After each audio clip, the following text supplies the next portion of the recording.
Après l'opération, papa a dit « Nous ne sommes pas tes serviteurs », j'étais allongé dans un pantalon sale, ils m'ont refusé mes médicaments. Bonjour, je m'appelle Laurae. Après mon opération, je ne pouvais pas marcher. Je ne pouvais pas manger sans aide. J'étais là, couverte de bleu, bandée, dans la maison que j'avais payée, pendant que mon père disait « Nous ne sommes pas tes maudits serviteurs ». Ils m'ont laissé dans le même pantalon ensanglanté pendant des jours. Ma mère cachait mes médicaments. Et maintenant, ils vivent dans un duplex en location, faisant des livraisons, des petits boulots qu'ils méprisaient autrefois. Mais qu'est-ce qui fait le plus mal? Être abandonné alors que j'étais alité, ou apprendre que ce n'était pas seulement de la négligence, mais que c'était calculé? Quel genre de famille construit son confort sur votre silence et s'attend à ce que vous la remerciez pour cela? Je ne savais pas ce qui faisait le plus mal, la fracture de mon bassin ou celle entre eux et moi. La chambre d'hôpital sentait l'antiseptique et le vieux vinyle. Mon dos collé au drap, moite de sueur, tandis que le plafond au-dessus de moi pulsait au rythme de machines que je comprenais à peine. Un instant, j'ai cru que j'étais seul. Puis le visage de Jared est devenu net, ridé, inquiet et complètement déplacé dans un environnement médical. Ils ont dit qu'ils ne trouvaient pas de moyen de transport, a-t-il marmonné avant même que je puisse poser la question. Je l'ai regardé en clignant des yeux, attendant la chute de la blague. Il n'y en avait pas. Il a ajusté la couverture sur mes jambes comme s'il l'avait fait 1000 fois auparavant. Tu vas t'en sortir, a-t-il ajouté, la voix plus basse maintenant, comme pour ne pas alerter un enfant endormi dans le lit voisin. J'ai essayé de ne pas laisser le poids de cette phrase m'écraser. J'avais 33 ans, je me remettais d'une opération après avoir été coincé sous une structure en acier qui s'effondrait lors d'une exposition que mon équipe avait mis 6 mois à préparer. Mon bassin était brisé en 3 endroits. Des côtes fêlées.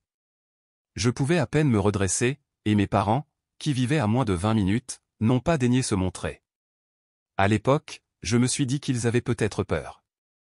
Peut-être que l'environnement hospitalier, la vue de moi bandée et couverte de bleu, a déclenché en eux quelque chose qu'ils ne pouvaient pas gérer. Mais au fond de moi, même alors, je savais que ce n'était pas ça. Ce qui les effrayait, ce n'était pas ma douleur. C'était la possibilité que j'ai besoin de quelque chose. Et 2 jours plus tard, j'étais de retour dans la maison de mon enfance. Enfin, techniquement, j'étais dans mon ancienne chambre, mais plus rien ne semblait m'appartenir. Les posters avaient été enlevés, remplacés par un papier peint floral délavé. Mon matelas s'affaissait, les coins étaient recourbés comme s'il avait attendu que quelqu'un se décide enfin à le jeter. L'air portait cette faible odeur de moisi et de choses oubliées. Jared m'a poussé à l'intérieur dans le fauteuil roulant, en faisant attention de ne pas heurter le cadre de la porte. Mes parents étaient introuvables. « Tu es sûr qu'ils savaient que tu rentrais à la maison aujourd'hui ?» a-t-il demandé. J'ai hoché la tête, bien que la confiance dans ce geste fût forcée. Maman a envoyé un texto, ai-je dit. Elle a dit que la clé serait sous le pot de fleurs. Elle ne voulait pas être là. Elle a dit qu'elle avait un rendez-vous chez le coiffeur. Il n'a rien dit de plus, il m'a simplement aidé à sortir du fauteuil et à m'allonger sur le lit. Chaque mouvement piquait comme un rappel que je n'avais plus le contrôle, même de mon propre corps. Plus tard dans la soirée, j'ai essayé de m'asseoir toute seule. La douleur irradiée de mes hanches, descendait dans mes jambes, jusque dans ma colonne vertébrale. J'ai serré les dents et j'ai tendu la main vers le petit flacon en plastique d'analgésique que l'hôpital m'avait donné. L'étiquette portait mon nom en caractères noirs, parfaitement lisible. Ne prends pas ça sans manger, a coupé la voix de ma mère. Je ne l'avais même pas entendu entrer. J'ai mal, ai-je dit. Elle a traversé la pièce, a pris le flacon de ma main et l'a posé sur l'étagère du haut de la bibliothèque, hors de portée. Tu ne veux pas devenir une de ces personnes, tu sais, dépendantes. Tu as toujours été forte, Laurae. Tu vas t'en sortir. J'ai eu envie de crier, mais qu'est-ce que cela aurait changé? Cette nuit-là, la douleur me griffait les entrailles. J'ai essayé d'étouffer mes sanglots avec un oreiller, ne voulant réveiller personne, bien que je doutais qu'ils viennent, même si je hurlais. Au matin, mes vêtements étaient toujours les mêmes, trempés de sueur, incrustés du sang de la nuit de l'accident. J'ai appelé, faiblement d'abord, puis plus fort. Maman. Rien. Papa. Finalement, la télévision dans le salon s'est éteinte d'un clic. Mon père est apparu à l'embrasure de la porte, la télécommande à la main. Qu'est-ce qu'il y a encore, a-t-il demandé, comme si je dérangeais une partie dans laquelle il était investi. Pourrais-tu m'aider à prendre des vêtements propres? Peut-être juste jeter ceci à la lessive. Il n'a pas bougé, ne m'a même pas regardé directement. Nous ne sommes pas tes maudits serviteurs, a-t-il marmonné avant de se retourner et de retourner sur le canapé. La porte ne s'est pas refermée derrière lui, mais le son était plus fort qu'une porte qui claque. Je suis resté là, chaque centimètre de mon corps hurlant, et pas seulement de douleur, mais de la certitude, de la vérité amère et brûlante que personne ne viendrait. Non pas parce qu'il ne le pouvait pas, mais parce qu'il ne le voulait pas. Mon téléphone a vibré sur la table de chevet. Encore Jared. Il prenait de mes nouvelles toutes les quelques heures.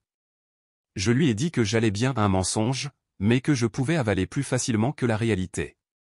Alors que le soleil plongeait derrière les arbres nus dehors, jetant des ombres dans ma chambre, j'ai laissé mes yeux dériver vers le plafond une fois de plus. Si j'avais moins d'importance qu'un clic de télécommande, alors peut-être que je n'avais jamais compté du tout. Ce n'était pas seulement mon bassin qui s'était fracturé. Ils ne m'ont pas oublié.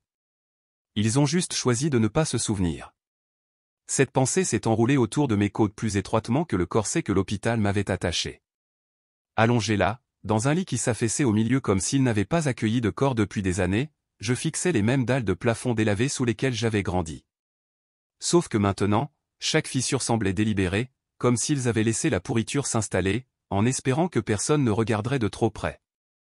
3 jours s'étaient écoulés depuis mon retour à la maison. 3 longs jours silencieux. Je ne m'étais pas changé une seule fois. La blouse de l'hôpital était raide de sang séché et de sueur, et chaque mouvement me rappelait à quel point j'étais brisé. Je ne pouvais pas atteindre le placard trop loin. Je ne pouvais pas me tenir debout sans aide, trop risqué. J'avais appelé ma mère une fois, puis 2. Rien. Ce n'est que de la lessive, me suis-je murmuré, mais nous savions toutes les deux que ce n'était pas le cas.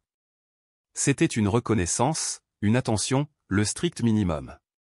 Cet après-midi-là, après que le soleil a plongé derrière les bouleaux dans le jardin, j'ai entendu des pas. Papa, ai-je appelé prudemment, ma voix rauque par manque d'usage. Papa, peux-tu m'aider juste avec des vêtements propres? Il s'est arrêté à la porte, n'est pas entré, et juste resté là, la main sur le cadre, la télécommande toujours serrée comme un bouclier. Tu aurais pu les mettre à laver hier soir, a-t-il marmonné, comme si je n'avais pas été à moitié sous sédatif et à l'horizontale pendant 72 heures.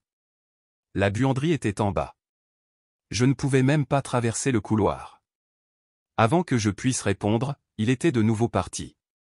Le son familier de la télévision est revenu, plus fort maintenant, comme un bruit de fond pour me noyer. Au matin, j'étais affamé. Pas seulement émotionnellement, c'était physique. Les analgésiques nécessitaient de la nourriture. On me l'avait clairement indiqué, les prendre à jeun et risquer la nausée, ou pire. J'ai griffonné une note sur un pense-bête et l'ai collée sur le réfrigérateur la veille, s'il vous plaît, laissez quelque chose pour le petit déjeuner. Du yaourt. N'importe quoi de mou. La maison était silencieuse quand je me suis réveillé. Mon estomac gargouillait sous les bandages, de façon vive et insistante. J'ai traîné les pieds vers la porte, retenant chaque grimace, puis j'ai appuyé mes paumes contre les murs du couloir. Chaque pas était un petit acte de défi. Quand j'ai atteint la cuisine, j'ai ouvert le réfrigérateur. Il y avait du vin, 3 bouteilles, un steak à moitié mangé, des plats recouverts de papier d'aluminium, quelque chose que Verina devait avoir préparé pour des invités mais rien pour moi. Pas de yaourt, pas de fruits, pas de jus, pas même une tranche de pain. L'air dans la pièce me glaça plus que le carrelage froid du sol. J'ai ouvert le placard, repéré un milkshake protéiné loin derrière les pattes. J'ai tendu le bras, la main tremblante. Presque. Et puis le monde a basculé. La bouteille m'a glissé des mains et a roulé hors de portée. Ma vision s'est assombrie sur les bords. Mes genoux ont fléchi. Et avant que je puisse me rattraper, j'étais par terre, le visage contre le carrelage. Le silence qui a suivi était terrifiant. Je ne sais pas combien de temps je suis resté là. Peut-être quelques minutes, peut-être plus. C'est l'odeur âcre des lingettes antiseptiques qui m'a ramené à moi. La voix de Jared a percé le brouillard, vive et effrayée. Laurae. Mon Dieu. Qu'est-ce qui s'est passé? Il s'est accroupi à côté de moi, tournant doucement mon corps. Mon visage me lançait. Ma hanche hurlait. Le côté de ma lèvre était à vif, probablement éclaté sur le carrelage. Ils sont sortis, ai-je murmuré. Je crois qu'ils ont oublié que j'étais là. Il n'a pas répondu, il a juste bougé comme une machine, m'examinant, me soulevant lentement, me guidant jusqu'au fauteuil inclinable. Il a trouvé une serviette propre dans le placard, une que je n'avais pas vue utiliser depuis des mois, et l'a placée sous mes jambes. Il a regardé autour de la cuisine, la mâchoire serrée. Personne ne t'a laissé à manger? Rien. Ils ont eu un dîner, je crois. Il n'a pas juré, n'a pas crié. Il a juste hoché la tête, la mâchoire se crispant davantage, et a commencé à nettoyer le verre brisé et le milkshake protéiné renversé. Le silence entre nous en disait plus que les mots ne le pouvaient. Plus tard dans la soirée, j'étais assise, calée dans le fauteuil inclinable, un verre d'eau sur les genoux, une seule banane sur la table d'appoint. Ce n'était pas grand-chose, mais c'était quelque chose. Jared était parti après s'être assuré que j'avais de la nourriture, des médicaments et mon téléphone à portée de main. La porte d'entrée venait à peine de se refermer quand Verona est entrée du garage. Ses talons claquaient comme des accusations sur le parquet. J'ai entendu dire que Jared était là, dit-elle en posant son sac à main sur le comptoir. Je me suis évanouie sur le sol de la cuisine, lui ai-je dit calmement. Ses yeux se sont portés sur le bleu de ma lèvre, puis sont revenus à son téléphone. Eh bien, tu aurais dû te mettre un rappel pour manger. Je l'ai dévisagé. J'ai laissé un mot sur le réfrigérateur. Elle n'a même pas levé les yeux. Tu sais, nous avons été très occupés ces derniers temps, et honnêtement, ce mélodrame prend des proportions démesurées. Pas d'excuses, pas d'inquiétude, juste le rejet familier qu'elle avait perfectionné au fil des ans. Tu te comportes encore de manière dramatique, Laura. J'ai eu envie de crier, de lui rappeler que j'avais failli me fendre le crâne sur le carrelage, mais je ne l'ai pas fait. Parce qu'au fond de moi, je savais que cela ne changerait rien. Ce n'est pas une hypoglycémie qui m'a fait m'évanouir. C'est le fait d'être invisible. Cette nuit-là, longtemps après que la maison se fût tue et que les verres à vin eurent cliqueté dans le lave-vaisselle, je me suis assise avec une lampe de poche et mon journal. Je n'ai pas écrit grand-chose, juste une ligne, peut-être qu'il ne changeait pas. Peut-être que je voyais simplement clair pour la première fois. Si le silence est mon crime, il est temps que je devienne bruyante. Je ne l'ai pas dit à voix haute, bien sûr. Pas encore. Mais c'était là, au fond de ma gorge, pulsant à chaque respiration et une pensée qui commençait lentement à prendre corps. Jared est passé ce matin-là, comme il le faisait souvent. Pas de coup à la porte, juste le bruissement discret des sacs de course et une voix familière demandant si j'étais réveillé. Il n'attendait pas de réponse. Il ne le faisait jamais. C'était ça, Jared, il savait quand je n'avais pas la force de répondre, et il n'avait pas besoin de cette comédie pour justifier sa présence. Je l'ai entendu poser des choses sur le comptoir de la cuisine, un gallon de lait, de la farine d'avoine instantanée, mon yaourt non sucré préféré, celui que personne d'autre dans cette maison ne touchait jamais. Le réfrigérateur était presque vide, a-t-il lancé en direction du couloir. Tu tiens le coup? À peine, ai-je dit, ma voix encore rauque de la nuit dernière. La voiture de ta mère n'était pas là quand je suis arrivé, a-t-il ajouté en entrant dans la pièce. Elle t'a laissé ça? Il m'a tendu une pile de courriers, s'arrêtant à la dernière enveloppe. Bizarre. Celle-ci est à ton nom. Ton nom légal complet, en plus.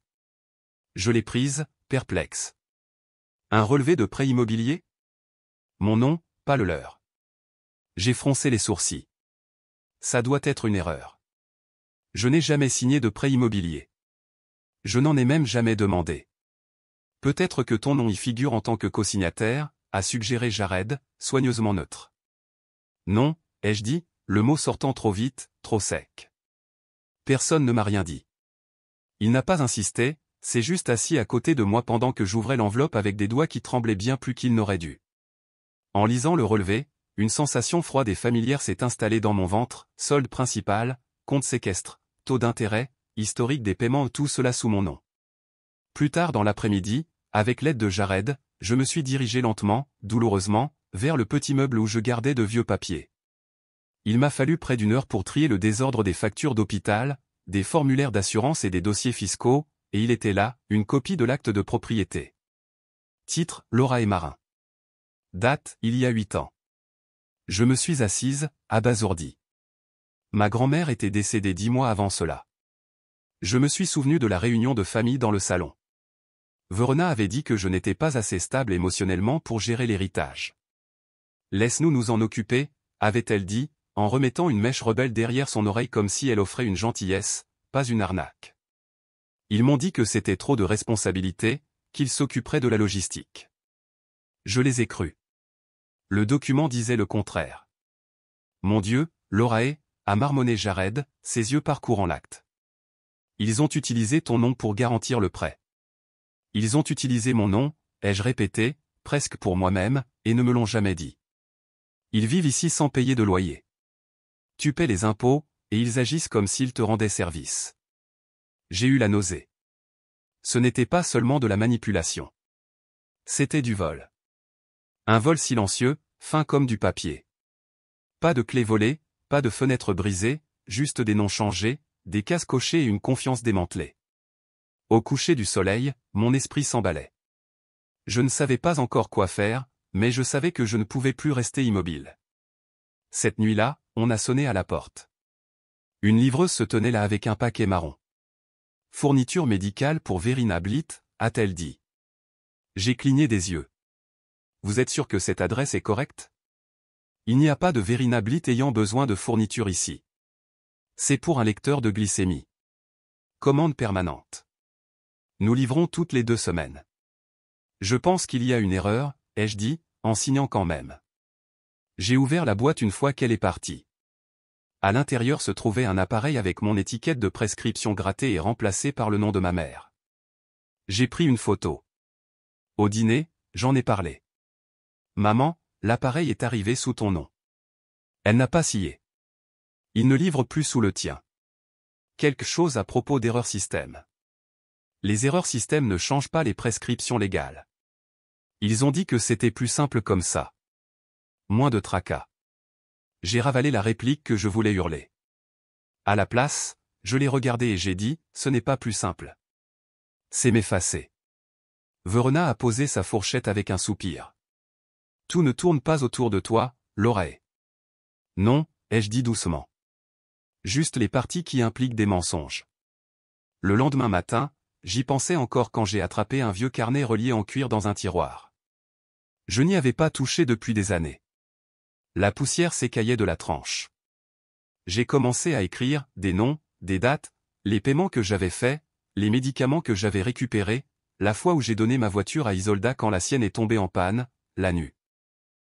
Où j'ai conduit ma mère aux urgences quand sa tension a grimpé et que j'ai attendu dans le parking pendant 6 heures. Le dîner il y a 5 ans, nous avions fait un barbecue dans le jardin. J'avais acheté les steaks, la bière, j'avais même payé le gamin du voisin pour tondre la pelouse. Ce soir-là, Verena a porté un toast. À Isolda, a-t-elle dit en levant son verre, pour avoir organisé cette belle soirée. Isolda a souri à tout le monde. Mon nom n'a jamais été mentionné ce soir-là. Je me suis dit que ça n'avait pas d'importance. Je ne le faisais pas pour les louanges, mais ça en avait eu. Bien sûr que ça en avait eu. On ne peut être invisible que pendant un certain temps avant que cela ne commence à vous étouffer. J'ai aussi écrit cela. S'ils peuvent me rayer, je peux écrire sur eux. Je ne savais pas ce que je construisais, pas encore, mais c'était comme une armure. La dernière entrée de cette nuit-là fut courte, ils agissent comme si j'avais de la chance qu'ils me laissent rester ici, mais ce n'est pas leur maison. Ça ne l'a jamais été. J'ai fermé le livre, l'ai glissé sous mon oreiller. Le lendemain, je me suis réveillé avec l'odeur de pain grillé brûlé et Verena se disputant avec un client au téléphone. Une autre livraison est arrivée. Cette fois, des courses adressées à la famille Blitt. Mon nom n'était nulle part. Je n'ai pas posé de questions. À la place, j'ai ouvert mon ordinateur portable, j'ai accédé au portail de la société de prêt immobilier avec les identifiants que Jared m'avait aidé à réinitialiser, et j'ai demandé tous les dossiers liés à mon numéro de sécurité sociale. 3 heures plus tard, j'avais tous les documents qu'ils avaient signés. Je les ai imprimés. Ils pensaient que je ne regarderais pas. Ils pensaient que le silence valait consentement. Mais je n'étais plus silencieuse. La prochaine fois qu'ils me couperont de la photo, je ne serai pas sur le bord. C'est moi qui tiendrai l'appareil. Cette pensée m'est restée pendant les quelques matins suivants, persistant dans les moments calmes entre le réveil et le souvenir. Je ne savais pas quelle forme prendrait ma riposte, seulement qu'elle viendrait. Et quand elle viendrait, je serais prête. Plus mise à l'écart, plus effacée de ma propre vie. 3 jours après que cette pensée se soit solidifiée dans ma poitrine comme du ciment, Jared est arrivé vers midi, les bras chargés de courses et d'un petit sac cadeau. Il n'a jamais expliqué le sac, et je n'ai pas demandé. Il l'a posé doucement sur ma table de chevet avant de décharger le réfrigérateur et de préparer un repas que je pouvais réellement manger. C'était ça, Jared, une attention sans mots, enveloppée dans des gestes simples. Il était à mi-chemin de trancher une poire quand il l'a dit. Il y a une fête ce week-end, un pot de départ pour ton père. Isa l'a mentionné. Ma fourchette s'est arrêtée à mi-chemin de ma bouche. Quelle fête? Départ à la retraite, a-t-il répété, sans lever les yeux. Apparemment, toute la famille vient. Verina l'organise. Traiteur, diaporama, et tout le reste. Ce n'est pas le choc qui s'est installé en moi. C'était une confirmation. Plus tard dans la soirée, j'ai attendu que Verona soit dans la cuisine, en train de réchauffer des restes au micro-ondes. Maman, ai-je dit, en gardant un ton neutre, suis-je invité à la fête de papa? Elle s'est à peine retournée. Tu peux venir si tu veux, mais n'en fais pas trop. Ces événements peuvent être épuisants. Pour qui? Moi ou toi? Elle n'a pas répondu, a juste secoué le sachet de sauce et l'a versé sur le riz. Le bruit de sa cuillère a noyé tout ce que j'aurais pu dire d'autre. Le lendemain matin, je lui ai demandé si elle pouvait m'emmener à la kinésithérapie avant l'événement. Ce n'était pas une grande demande, juste un détour sur le chemin du lieu de la fête. J'avais pris le rendez-vous des semaines auparavant, dans le cadre du plan de rééducation structuré que le médecin avait insisté pour mettre en place. Verona a siroté son café et n'a pas levé les yeux de son téléphone. Cet endroit est à l'autre bout de la ville. L'essence n'est pas donnée. Tu sors déjà. Je fais déjà beaucoup de choses, a-t-elle lâché. Tu crois que je reste assise à manger des bonbons toute la journée? Non, ai-je dit doucement. Je crois que tu restes assise à faire semblant que je ne suis pas là. Cela l'a fait taire, mais la réponse était toujours non. Rendez-vous annulé. Le jour de la fête, Jared est venu tôt. Il m'a aidé à m'habiller, enfilant soigneusement mes jambes dans un pantalon extensible et un cardigan qui m'allait mieux avant que les analgésiques ne me fassent gonfler. Tu n'es pas obligé d'y aller, a-t-il dit doucement, en ajustant le col. Si, je le suis, ai-je répondu, en croisant son regard dans le miroir. Mais pas pour eux. L'événement avait lieu dans une salle louée à 10 minutes de là. Quand nous sommes arrivés, le parking était presque plein. Jared m'a aidé à monter dans un fauteuil roulant et m'a poussé vers l'entrée. À l'intérieur, les rires rebondissaient sur les murs. Les tables étaient garnies de centres de table composés de camions miniatures et de bottes de travail, les souvenirs de carrière préférés de Harlon. Verina était à la porte, accueillant les invités avec son charme artificiel habituel. Elle s'est retournée en me voyant. « Oh, tu as pu venir. »« Pas, je suis contente que tu sois là. » Juste ça. « Où dois-je m'asseoir » ai-je demandé. Elle a fait un geste vers le fond, près du porte-manteau. Il y a moins de monde par là. Jared n'a pas dit un mot. Il m'a juste poussé jusqu'au coin assigné. Les gens passaient, disaient des choses comme « Ouah, regarde-toi » et « Tellement content de te voir hors de la maison », comme si j'étais revenu d'une année sabbatique introspective au lieu de lutter pour me tenir debout sans pleurer. Puis le diaporama a commencé. Les lumières se sont tamisées. Une douce mélodie de piano a démarré. Et sont apparues photo après photo, Harlon tenant Isolda bébé, Isa obtenant son diplôme, Isolda en vacances, Isolda au dîner de famille. Moi? J'étais sur une seule photo, dans le coin, à moitié coupé, le visage tourné. Aucune mention de mon nom. Aucune référence à la fille qui a acheté la maison dans laquelle nous vivions tous. La dernière diapositive disait « Merci à tous ceux qui ont rendu ce voyage possible. » Tout le monde sauf moi. Quand les lumières se sont rallumées, j'ai gardé un visage neutre. Isa est venue, m'a serré légèrement dans ses bras devant un groupe de cousins éloignés. « Tu as toujours aimé être en arrière-plan » a-t-elle dit avec un sourire. Jared s'est penché vers moi. « Ça va ?» J'ai hoché la tête, mais la chaleur dans ma poitrine racontait une autre histoire. Plus tard, en rentrant à la maison, j'ai demandé à Verina si elle voulait bien reporter la séance de kinésithérapie que j'avais manquée. Elle a soupiré de manière dramatique, comme si je lui avais demandé de reconstruire le barrage ovaire. Nous venons de passer une soirée magnifique, a-t-elle dit en posant son sac à main. Pourquoi gâcher ça avec des plaintes? Manquer une séance de rééducation n'est pas une plainte. Tu n'essaies même pas d'apprécier ce que nous faisons. Ce que vous faites, ai-je répété, incrédule. Arlon est entré en traînant les pieds, desserrant sa cravate. Lorae, a-t-il marmonné, tu as toujours été la plus sensible. Tout est une offense avec toi.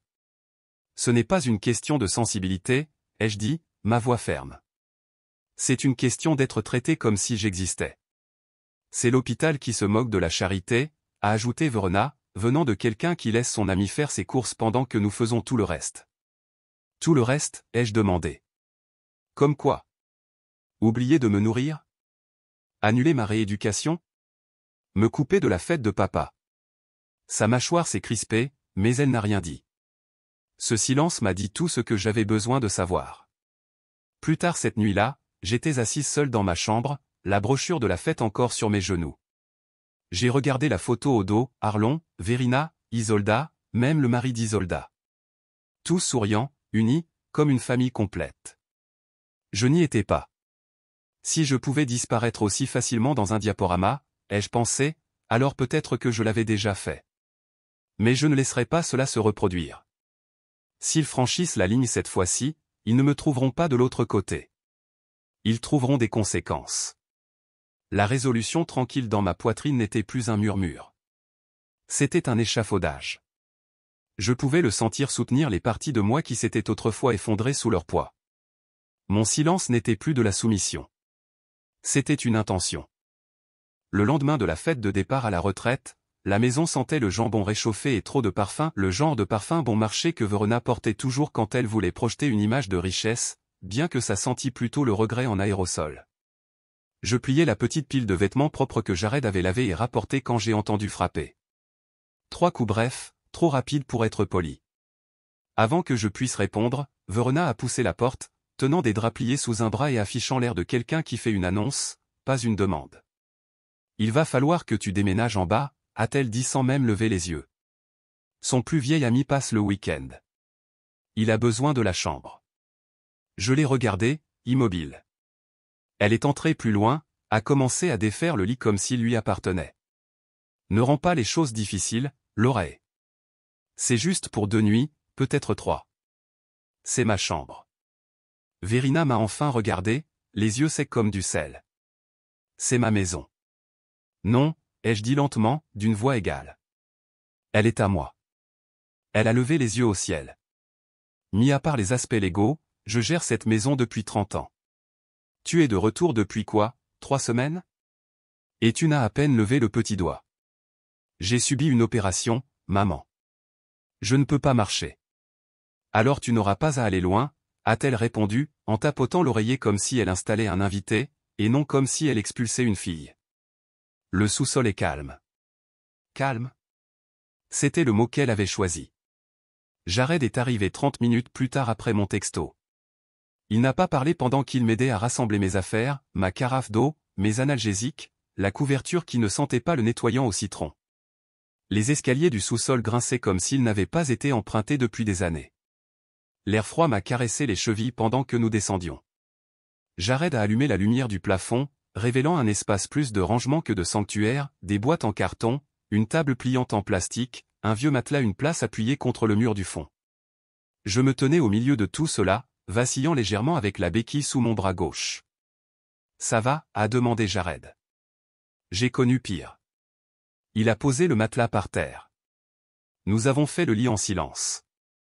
Du haut des escaliers, la voix de Verona a flotté jusqu'à nous. Si tu as besoin de quoi que ce soit, crie. Je ne le ferai pas, ai-je répondu, trop bas pour qu'elle m'entende. C'était le but. Ce soir-là, après le départ de Jared et que les ombres se sont étirées sur le béton, j'ai trouvé un vieux marqueur Sharpie dans un tiroir de matériel de bricolage. Je l'ai emmené au mur près de la base des escaliers, j'ai tracé une seule ligne noire d'un bord à l'autre. Au-dessus, j'ai écrit « La dernière limite de Lorae ». C'était enfantin, peut-être mesquin, mais c'était à moi, une déclaration, une limite tracée non pas dans le sable, mais sur du ciment. Plus tard dans la nuit, des voix étouffées ont flotté à travers le plancher. Je n'étais pas censé les entendre, mais ils ne chuchotaient pas vraiment non plus. Elle se comporte en martyr, a dit la voix d'Isolda. Peut-être qu'elle veut que les gens aient pitié d'elle.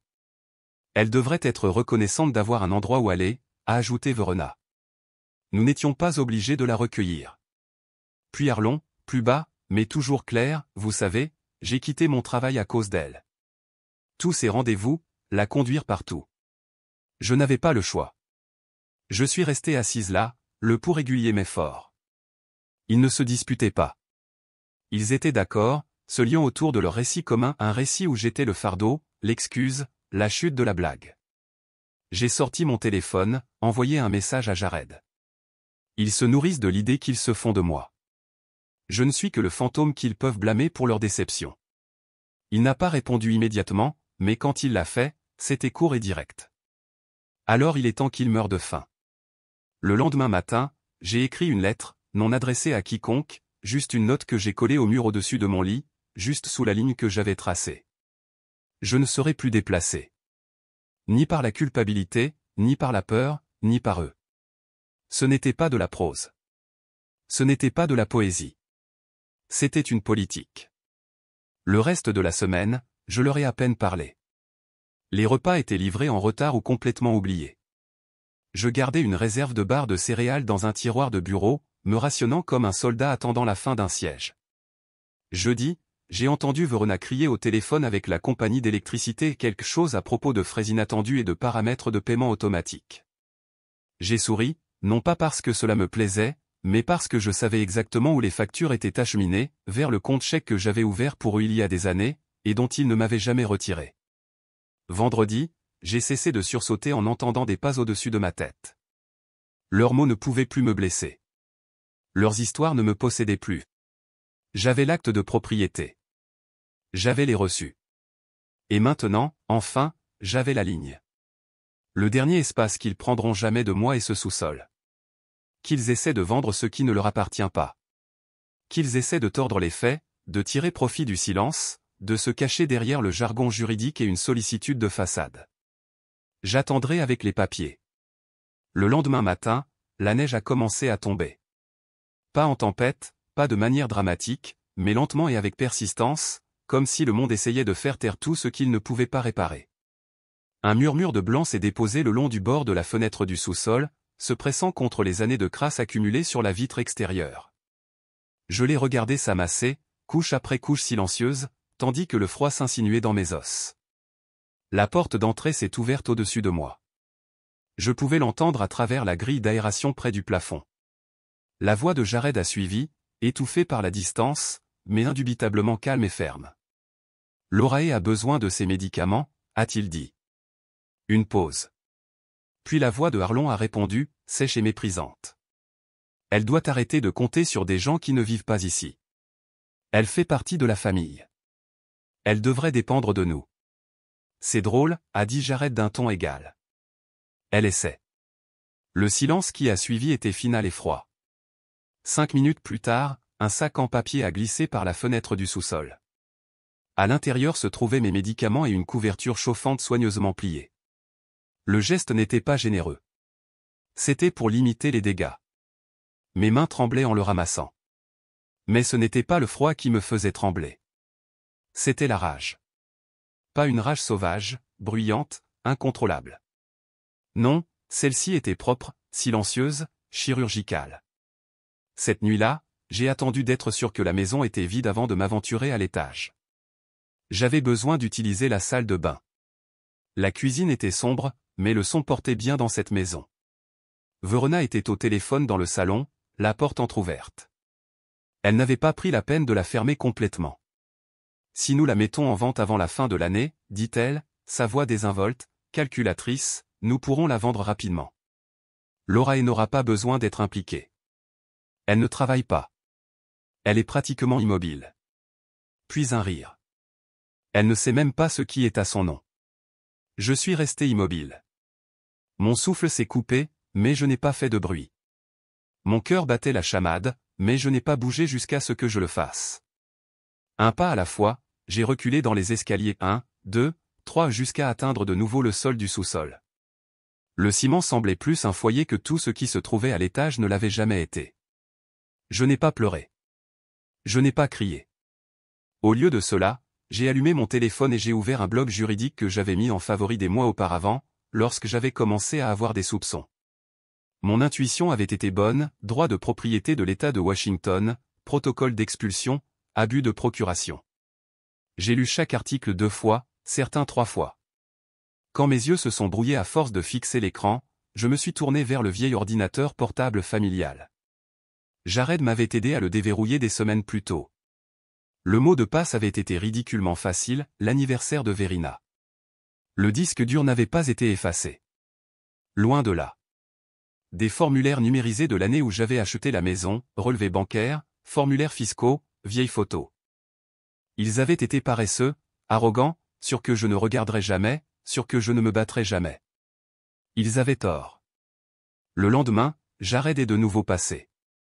Je lui ai demandé d'installer 2 caméras, une pointée sur le couloir devant la porte du sous-sol, l'autre orientée vers le porche d'entrée. Il n'a pas posé de questions. Il a simplement hoché la tête et s'est mis au travail. Alors qu'il ajustait le support près du cadre de la porte, j'ai sorti mon téléphone. J'ai commandé autre chose, ai-je dit. Un enregistreur vocal, petit, sans fil, il devrait arriver vendredi. Il a jeté un coup d'œil par-dessus son épaule. Où vas-tu le mettre? Derrière la grille d'aération, ai-je dit. C'est par là que leur conversation filtre. Il a hoché la tête. Bien. Plus tard, alors qu'il serrait la dernière vis, il a demandé, pourquoi ne pas simplement les confronter? Je n'ai pas hésité. Parce que je ne combats pas le feu par le feu, lui ai-je dit. Je rassemble du petit bois. Quand je l'allumerai, ce ne sera pas une étincelle. Ce sera une putain de torche. Il a souri à cela. Alors, assurons-nous qu'elle brûle bien fort. Cette nuit-là, je me suis assise au petit bureau que Jared m'avait aidé à construire. J'ai tout imprimé, l'acte de propriété à mon nom, les virements bancaires de mon compte, toujours le mien, des captures d'écran de SMS chaque fois qu'il disait qu'il me rembourserait, il ne le faisait jamais. Des courriels horodatés confirmant les services publics, les réparations, l'entretien, mon argent, ma responsabilité. Ligne après ligne, reçu après reçu. Je n'avais pas réalisé à quel point j'avais donné jusqu'à ce que je voie tout cela devant moi. Il y avait des cartes d'essence que j'avais chargées pour Arlon, des paiements Venmo à Isolda pour des urgences, des commandes Amazon que Verina me suppliait de passer quand elle avait mal au dos et ne pouvait même pas s'asseoir pour travailler.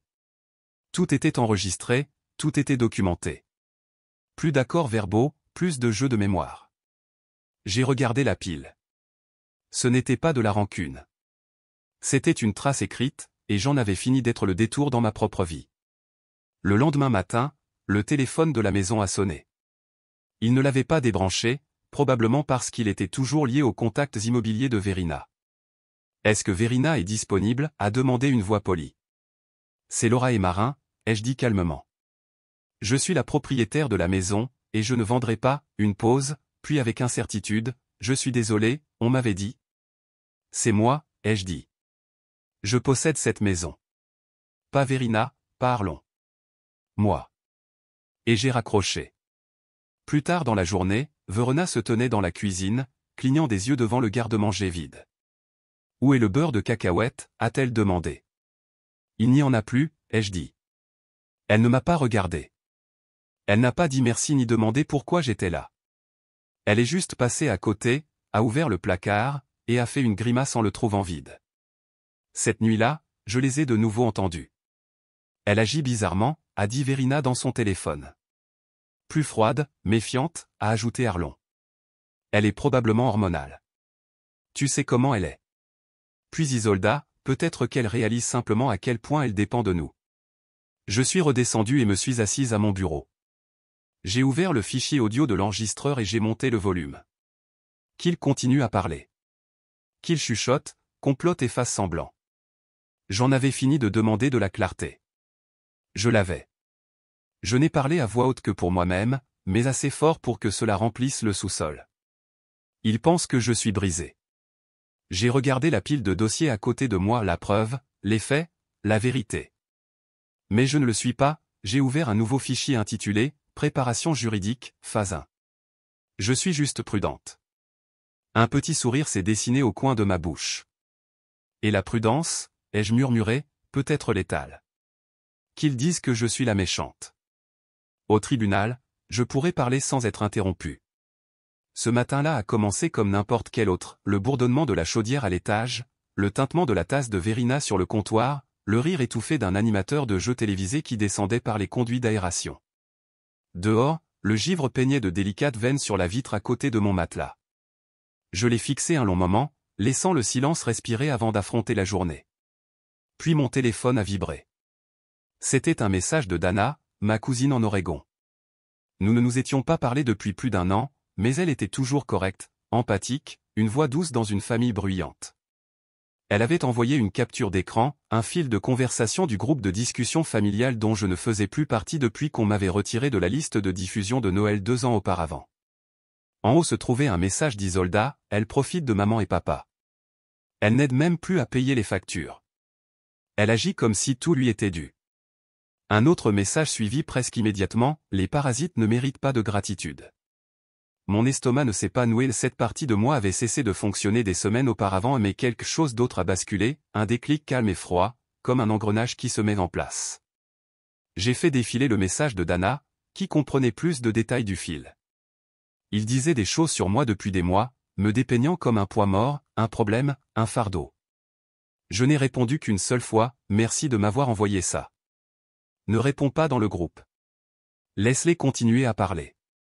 Elle n'a pas répondu. Elle n'en avait pas besoin. Cet après-midi-là, on a sonné à la porte. Verina n'a pas répondu, et je savais pourquoi. J'ai monté les escaliers lentement, m'agrippant à la rampe avec plus de force que d'habitude. Mes jambes me faisaient encore mal, mais l'adrénaline avait le don d'engourdir les bords de la douleur. À la porte se tenait un homme en coupe-vent, un presse-papier à la main. Laura et Marin. Oui. Il m'a tendu une enveloppe, a hoché la tête et s'en est allé. À l'intérieur, des documents juridiques déposés auprès du tribunal du comté de Spokane. Manquement à l'obligation de soins envers une personne âgée, négligence financière, cruauté psychologique déposée par Verina et Arlon Blitt. J'ai lu les pages 3 fois, chaque mot gravant en moi quelque chose de tranchant et d'irrévocable. Il prétendait que j'étais une locataire légale, pas la propriétaire, que j'avais cessé de fournir de la nourriture, que je refusais les soins, que je les avais mis en danger émotionnellement en me retirant des obligations familiales. Mes mains n'ont pas tremblé. Je n'ai pas jeté les papiers.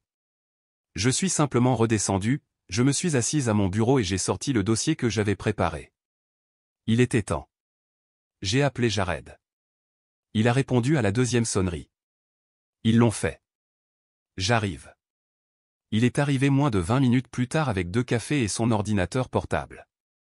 Nous nous sommes assis côte à côte, examinant tout, l'acte de propriété, les virements bancaires, les captures d'écran de chaque fois que j'avais payé les courses, les services publics, les impôts fonciers, les enregistrements vocaux que j'avais du conduit d'aération, Arlon disant « J'ai quitté mon travail à cause d'elle », Verina disant à quelqu'un « Elle ne sait pas ce qui est à son nom », les photos de moi meurtri, en convalescence, les dossiers de sortie de l'hôpital, les reçus. Des séances de kinésithérapie auxquelles il ne m'avait jamais conduite. Ils voulaient m'effacer, ai-je dit à Jared. Je vais m'assurer que chaque mensonge qu'ils ont raconté soit documenté. Le lendemain matin, j'ai pris rendez-vous pour une consultation avec une avocate que j'ai trouvée par l'intermédiaire d'une clinique d'aide juridique familiale. Elle s'appelait Sheila Connors, tailleur impeccable, parole directe, pas de fioritures. Elle a lu les documents en silence. Puis elle a dit, ils vous ont poursuivi en justice ? Bien. Maintenant, nous contre-attaquons. En 48 heures, elle a déposé des requêtes pour diffamation, détournement de fonds et occupation frauduleuse. Sheila était calme, mais son feu était précis. Nous allons demander la communication des pièces et l'accès à tous les dossiers financiers du ménage. S'ils ont touché à votre héritage, nous le trouverons. Pendant ce temps, Isolda était occupée à publier. Un statut vague est apparu sur son Facebook, parfois, les personnes les plus malades prétendent être les victimes. Faites attention à qui vous défendez. Pas de nom, pas d'appel direct, mais peu importait. Tout le monde savait que c'était son style, sournois, stratégique, juste assez pour planter la graine. J'ai pris une capture d'écran et l'ai transmise à Sheila. C'est bien, a-t-elle répondu. Ça montre l'intention. Jared et moi étions assis à la table de la cuisine ce soir-là. Les lumières étaient tamisées, le chauffage cliquetait en arrière-plan. « Veux-tu toujours la paix ?» m'a-t-il demandé doucement. Je l'ai fixé un instant, puis j'ai dit « non ». Je veux des faits, et je veux qu'il soit servi. Le lendemain matin, j'ai signé les papiers.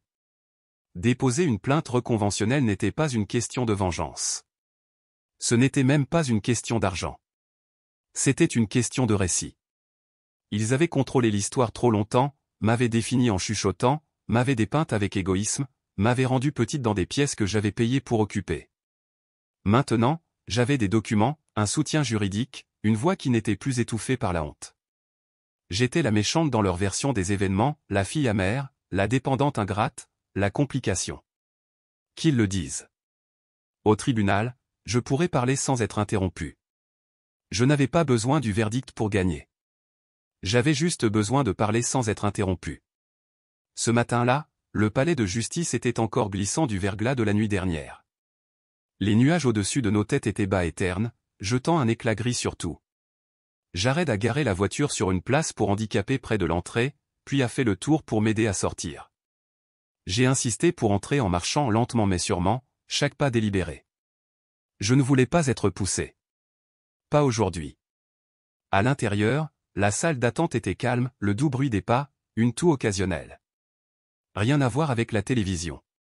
Pas encore de drame, pas de marteau qui frappe, juste un couloir avec des bancs fatigués et une vieille moquette qui sentait légèrement le café et la pluie. Ils sont arrivés 5 minutes après nous, Verina dans un tailleur pantalon gris sobre qui n'avait probablement pas vu la lumière du jour depuis un enterrement, Arlon dans son unique manteau de ville, celui avec les boutons dépareillés. Isa traînait derrière eux, les lunettes de soleil toujours sur le nez comme si elle se protégeait de la honte ou espérait peut-être encore être perçue comme la victime. Sheila nous a rejoints dans la salle annexe. Calme, vive. Pas de bavardage. Ils vont prendre la pause, dit-elle sèchement, en lissant le devant de son blazer. Laissez-les faire. Nous avons les reçus. On nous a appelés dans la salle d'audience.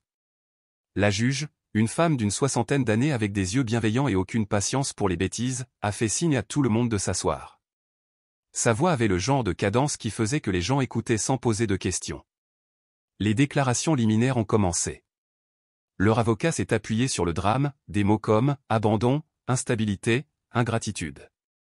Il a brossé le tableau d'une fille qui refusait de s'occuper de ses parents vieillissants, qui manipulait les finances et négligeait les besoins affectifs. Quand il a terminé, Sheila s'est levée. Elle n'a pas parlé fort. Elle n'a pas fait de geste. Ma cliente, a-t-elle commencé, est la propriétaire de la maison en question légalement, entièrement. Ce n'est pas une spéculation. C'est un fait établi. Puis elle a remis à la juge une copie de l'acte de propriété, mon nom en gras, leurs noms absents. À partir de ce moment, le ton a changé. Sheila a présenté les documents un par un, les virements bancaires de mon compte, chaque mois, les services publics payés, les captures d'écran de SMS confirmant les courses que j'avais commandées et les factures que j'avais couvertes, les enregistrements vocaux, Arlon déclarant qu'il n'avait pas travaillé depuis des années, Verina admettant qu'ils avaient pris le contrôle de mes finances, les photos prises par Jared des bleus sur mes bras et mon visage après ma chute dans la cuisine, les rapports médicaux des urgences, une liste des rendez-vous de kinésithérapie manqués, et un courriel où Verena refusait de me conduire. Personne n'a dit un mot. La juge n'a pas interrompu une seule fois. La salle d'audience était silencieuse lorsque Sheila a fait une pause et a ouvert un dossier en manille. Puis est venu le message vocal, la voix de Verina, vive et irritable. Elle ne sait même pas que la maison est à son nom. Nous la mettrons en vente avant la fin de l'année. La faire sortir sans histoire. Le stylo de la juge s'est arrêté en milieu de page. Lors du contre-interrogatoire, Verina a tenté de se ressaisir. Elle déforme tout. Nous nous sommes occupés d'elle. Elle réécrit l'histoire. Sheila n'a pas scié. Non, Madame Blitt. Elle l'enregistre enfin. Puis elle a diffusé une vidéo Facebook, Isolda à un brunch de vacances, disant clairement, Laura ne viendra pas. Elle est en colère pour rien, comme d'habitude. Sheila s'est tournée vers la juge. Si la plaignante est en colère d'être dépeinte injustement, je leur rappellerai que c'est leur histoire, racontée de leur propre voix. La juge a posé une seule question à Arlon. Avez-vous contribué aux factures de services publics? Il s'est éclairci la gorge, a évité le contact visuel. Non. Le silence était assourdissant.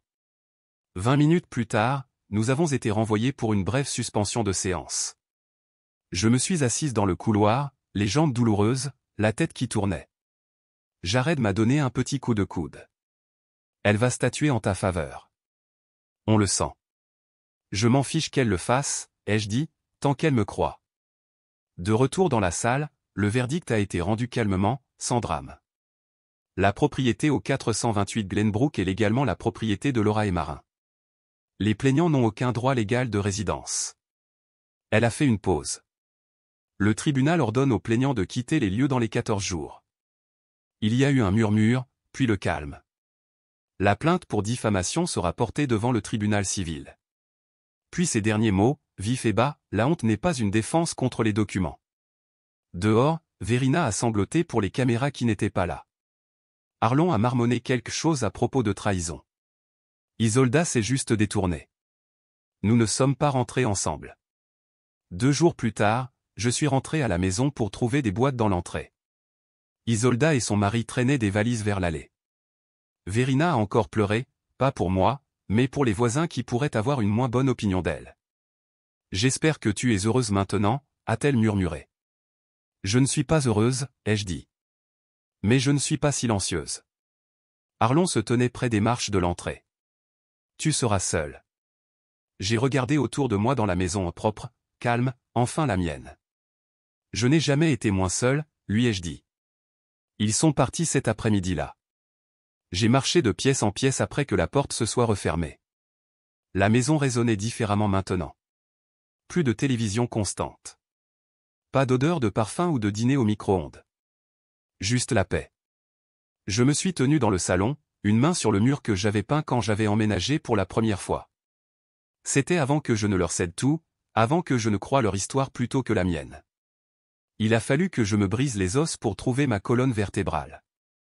Ils ont perdu l'accès à moi au moment où j'ai réalisé que j'avais de la valeur. Je n'avais pas besoin du verdict pour gagner. J'avais juste besoin de parler sans être interrompu. Le silence ne semblait pas vide ce premier matin. Il semblait mérité. La lumière du soleil s'étirait sur le parquet comme si elle se posait doucement, poliment, ne cherchant plus à percer le chaos. Les fenêtres, autrefois maculées par des mois de poussière et de condensation, brillaient maintenant. Je les avais nettoyées moi-même lentement, obstinément, une vitre à la fois. La télévision était éteinte. Fini les documentaires de guerre à plein volume. Fini les talk-shows qui réprimandaient des étrangers. Juste une bouilloire chantant doucement sur la cuisinière et le bruissement du journal que Jared déposait chaque matin comme une horloge. J'ai porté mon thé sur le canapé, les 2 mains autour de la tasse, laissant la chaleur s'installer dans mes os. Pas de bruit à l'étage. Pas de pas au-dessus de ma tête, car personne d'autre ne vivait plus ici. 6 jours s'étaient écoulés depuis que la dernière boîte avait quitté la maison. Le plus vieil ami de son mari a conduit le camion de location. Verina a pleuré bruyamment jusqu'à ce qu'il tourne au coin de la rue. Arlon n'a pas dit au revoir. Il s'est seulement arrêté près du rosier que j'avais planté avec mamie des années auparavant, l'a regardé une fois, et a continué son chemin. L'espace qu'ils ont laissé derrière eux n'était pas seulement physique. Il était atmosphérique. La maison elle-même semblait respirer à nouveau. Plus tard cet après-midi-là, je suis monté au grenier pour la première fois depuis des années. Il m'avait fallu tout ce temps pour trouver la force d'abord physiquement, puis émotionnellement. Une seule traction sur la corde a fait descendre l'échelle. J'y ai posé le pied avec précaution, chaque barreau grinçant sous mon poids, mais pas en signe de protestation. L'air là-haut était sec, presque cassant. Des boîtes en carton bordaient un mur. De vieilles valises s'entassaient à l'arrière. Je ne cherchais rien en particulier. Peut-être une forme de clôture. Peut-être la preuve que je n'avais pas tout imaginé. Au lieu de cela, j'ai trouvé une boîte à chaussures nichée sous une couverture que je n'avais pas vue depuis mon départ pour l'université. À l'intérieur, de vieilles photos, un chapelet, et une seule enveloppe, scellée, légèrement jaunie par le temps. Sur le devant, d'une écriture délicate, pour l'oreille. Seulement toi. Je me suis assise en tailleur sur le sol et l'ai ouverte avec des doigts prudents. La lettre était datée de 3 semaines avant le décès de mamie. Tu as toujours été celle qui restait silencieuse. Tu ne criais pas pour attirer l'attention comme les autres. Tu aidais, simplement. Tu écoutais. Tu apportais plus que quiconque ne l'a jamais demandé et n'a jamais rien demandé en retour. C'est une belle façon d'être, mais c'est aussi dangereux. Les gens prendront ton silence pour de la faiblesse. Ils te rayeront des histoires parce qu'ils savent que tu ne les corrigeras pas. Ne les laisse pas faire. Cette maison a toujours été destinée à toi. Tu étais la seule qui la faisait sentir comme un foyer. J'ai pressé le papier contre ma poitrine, inhalant comme si l'encre pouvait remplir mes poumons. Elle savait, même à l'époque, avant les procès, avant la trahison. Elle m'a vu. Elle a vu ce qu'ils essaieraient d'effacer et m'a donné la seule armure qu'elle pouvait, la vérité. Les quelques semaines suivantes se sont écoulées au rythme lent de la reconstruction. Je n'ai pas organisé de fête, je n'ai rien publié sur les réseaux sociaux. Je n'étais pas intéressé à prouver quoi que ce soit. Au lieu de cela, j'ai commencé à réassembler discrètement PulseLink, la plateforme de bien-être que j'avais construite de A à Z avant que tout ne s'effondre. Cette fois, ce serait différent, plus petit, plus personnel. Un système de soins tenant compte des traumatismes pour les patients se remettant d'une maladie ou d'une opération, en particulier ceux qui naviguent dans des environnements domestiques difficiles. Jared a rejoint l'équipe de manière non officielle, gérant la logistique. Il aimait être en coulisses, et j'aimais avoir quelqu'un dont le silence ne ressemblait pas à un jugement. Nous avons loué un modeste bureau près du centre-ville. J'ai embauché une petite équipe, des personnes qui avaient été négligées auparavant, des infirmières avec des CV non traditionnels, des thérapeutes qui comprenaient le deuil comme plus qu'un simple diplôme. Nous nous sommes lancés sans publicité, sans presse, juste avec des résultats. Les clients sont venus discrètement par le biais de recommandations. Des histoires ont commencé à arriver, de femmes se remettant dans des sous-sols, de fils qualifiés d'ingrats, des dents s'effondrant d'épuisement. Nous avons construit quelque chose non pas autour du bruit, mais de la nécessité. J'ai refusé chaque invitation à des podcasts, supprimé chaque demande de prise de parole dans des panels sur la résilience. Mes blessures étaient les miennes. Elles n'avaient pas besoin d'applaudissements pour être réelles. En décembre, la neige a recouvert le jardin. Le figuier que je pensais autrefois ne jamais survivre avait perdu sa dernière feuille, maintenant nuée fort. Noël est arrivé. Pas de carte de Verina ou Arlon. Pas d'appel. Pas de colis d'Isolda. Mais un courriel est arrivé le 23. Sujet, j'espère que tu es heureuse. Message, nous ne le sommes pas, pas de salutation. Pas de signature.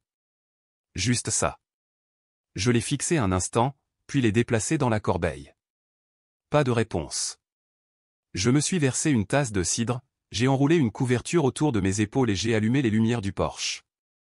Jared devait arriver dans une demi-heure avec des plats à emporter et un de ces terribles films de Noël Hallmark. J'avais hâte de me moquer du dialogue et de laisser le silence entre nous en dire plus que n'importe quel scénario ne le pourrait. Avant qu'il n'arrive, je suis allé à la bibliothèque dans le couloir. Entre deux livres de cuisine, j'ai glissé la lettre de mamie, toujours pliée. Qu'ils pensent avoir laissé une cicatrice. Ce qu'ils ont laissé derrière eux, c'est une femme qui n'avait plus besoin d'eux. Ils pensaient que la famille était une question d'obéissance. J'ai appris que c'est une question de respect. Et si vous devez le gagner par le silence, ce n'est pas du respect. La guérison n'est pas bruyante. Parfois, c'est un sol propre, un courriel non ouvert, et le fait de savoir que les serrures ont enfin été changées. Parfois, la trahison la plus bruyante est celle qui se cache derrière la politesse, derrière le mot « famille ». L'histoire de Lorae nous rappelle que le silence n'est pas la paix, c'est une gomme qui efface lentement. Et se défendre, même si cela signifie être seul, peut être la forme de guérison la plus puissante. Et vous? Vous êtes-vous déjà senti comme un invité dans votre propre maison? Laissez un commentaire ci-dessous, et n'oubliez pas de vous abonner pour plus d'histoires de la vie réelle qui révèlent la vérité derrière les portes closes.